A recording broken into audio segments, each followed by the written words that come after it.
Bonjour à toutes et à tous, donc aujourd'hui je vous propose de réaliser une carte pour la fête des pères. Donc j'ai réalisé une base de carte rectangulaire, un devant de carte dans du papier rouge un petit peu plus petit, vous voyez, et arrondi aux angles.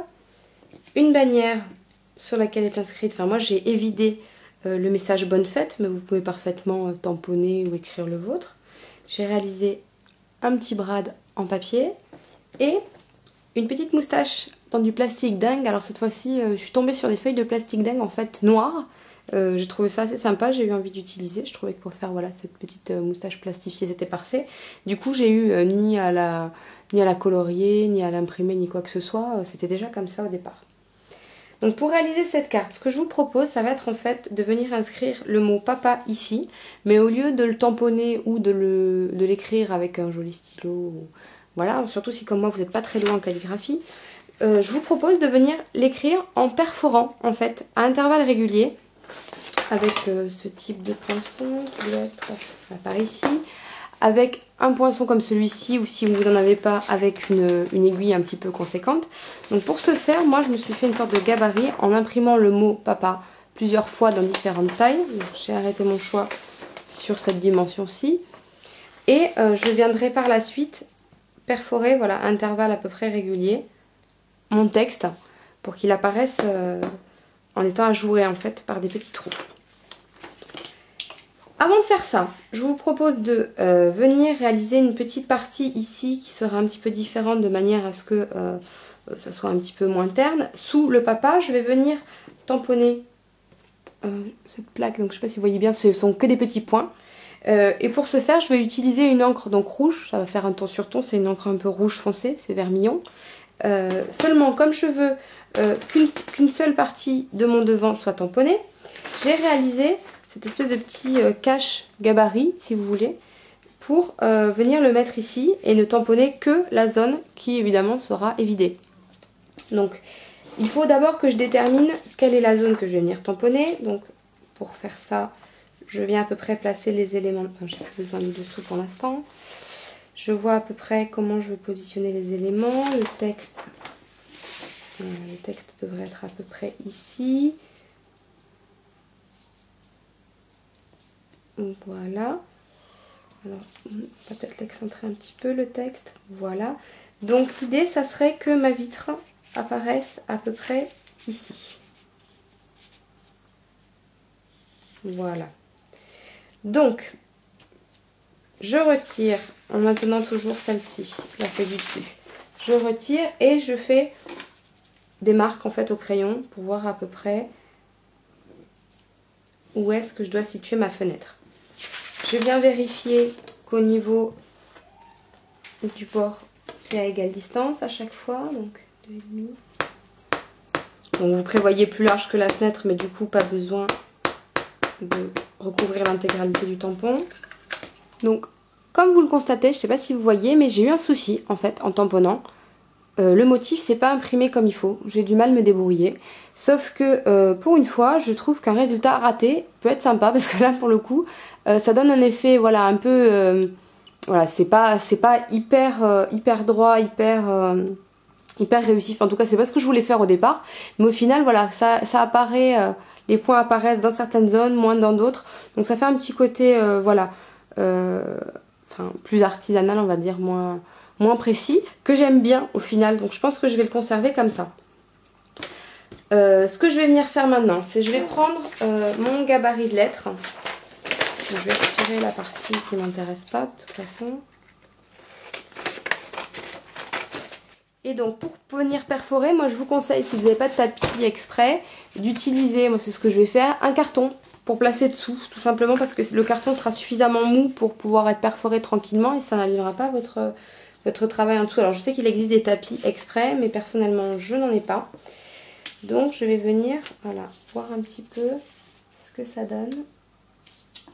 Est-ce que je suis bien? Voilà, je suis bien au milieu.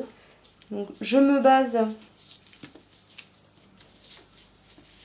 avec le haut de mon devant et le haut de mon texte. Et je vais venir voilà, perforer à intervalles réguliers les lettres de mon nom. Et dans le carton, ça rentre tout seul. Et c'est quand même bien pratique.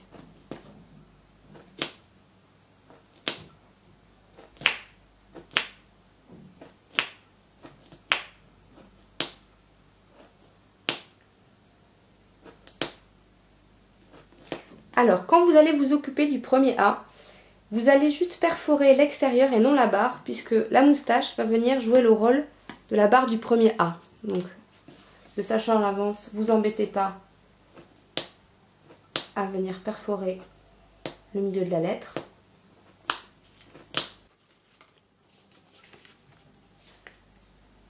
Et donc, je ne sais pas si vous le voyez bien, voilà, j'ai mon mot papa qui est perforé. Vous voyez, c'est très droit. Tout simplement parce que j'ai imprimé mes lettres à l'avance à l'ordinateur. Voilà ce que ça va donner une fois terminé. Donc moi ce que je vous conseille, c'est une fois que vous avez pré-perforé vos trous, vous venez et vous les agrandissez un petit peu. Parce que plus le jour va passer à l'intérieur, mieux on va voir le texte. Donc vous venez, c'est pour ça que c'est important de perforer les trous rapprochés, mais pas trop. De manière à voilà, pouvoir les agrandir par la suite sans abîmer le motif. Voilà, donc en repassant un petit peu à l'intérieur de chaque trou, vous voyez, on voit beaucoup mieux le message qu'au départ. On le voyait déjà pas trop mal, mais là on le voit encore mieux. Donc ce qu'il va vous falloir faire, c'est venir positionner votre devant de carte. Moi je vous conseille en tout cas de le faire un petit peu en relief en utilisant des mousses 3D. Parce que du coup vous pourrez jouer sur cet écart entre les deux épaisseurs pour pouvoir mieux voir. Mais bon, si vous voulez le coller directement, ça ne pose pas de problème non plus. On voit quand même le texte aussi. Vous venez maintenant coller votre petite moustache sur le A. Je vais ensuite venir positionner ma bannière ici aussi, en relief un petit peu également. Mais je vais d'abord venir insérer le brad ici que je veux mettre en place. Donc hop, je viens le perforer à l'endroit où je veux placer mon brad. Voilà donc pour cette carte. Maintenant, si vous trouvez que le texte ne ressort pas assez, vous pouvez aussi parfaitement insérer dessous du papier de couleur foncée, par exemple du papier couleur noire si vous voulez. En fait, par les petits trous, la couleur du papier que vous mettrez dessous apparaîtra. Donc si vous voulez foncer vraiment qu'on voit beaucoup, vous pouvez insérer par exemple du papier noir. Je vais vous montrer ce que ça donne.